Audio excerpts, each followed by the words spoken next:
But yeah, you know, there's not one, not two, but three Musk brothers and sisters. And of course, right here we have Kimball. And you know, I want to ask you about growing up, first of all. There was always this spark of entrepreneurship. Where did that come from for all three of you guys?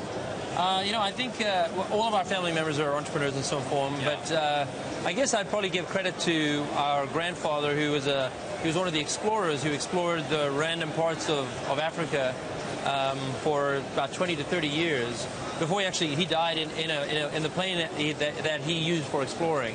So he really went all the way and inspired my mother's generation and my father's generation and now us. And I think we're just.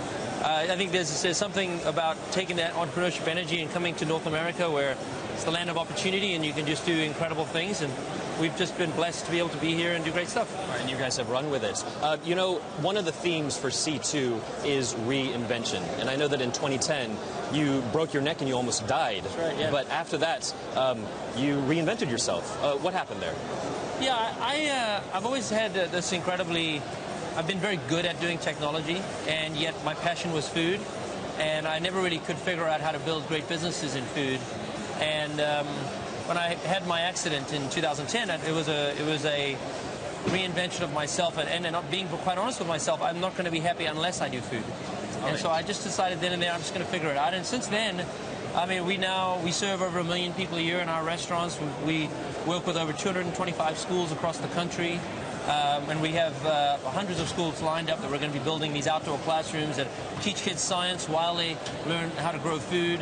It couldn't be a better marriage of my passions. Right, you know, off of this passion, we know, you know, that so many Americans, I'll say it, are fat.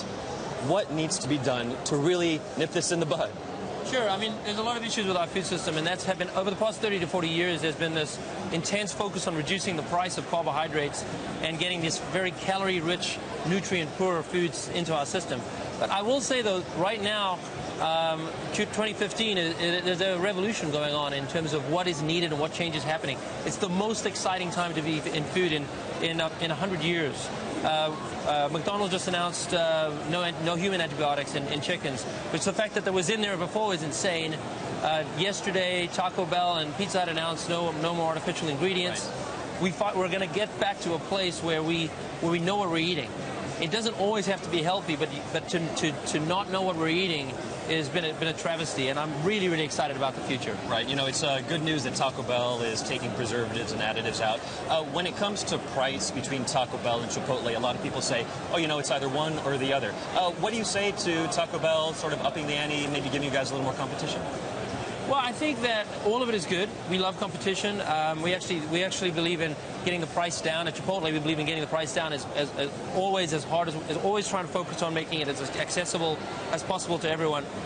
There is a price to real food, and I think when you look at how much you're being nourished, Chipotle is an incredible value for money. Right, and you're also on the board of SpaceX. Yeah. Just recently, we just got news that the U.S. Air Force said you guys, SpaceX, are going to be able to get into that market. We're now officially certified to work with the military. So what's the biggest disruptor that's going to happen there? I mean, I think this is massive. I mean, the goal of SpaceX is to make space exploration affordable. And we'll be able to take our military dollars that we put into our military and stretch them 2 to 3 times more than we've been able to stretch them today. How much cheaper are we talking about here for spaceflight? You know, I don't want to say specifically because the missions will vary, but it's, you know, sometimes as low as 1/3, sometimes 1/5 the price. I mean, it really is quite a big difference in price. All right, so definitely being a disruptor in that industry. It's massive. It's a fundamentally different price structure. We'll be looking forward to that. Yeah, everyone in America should feel very excited about it.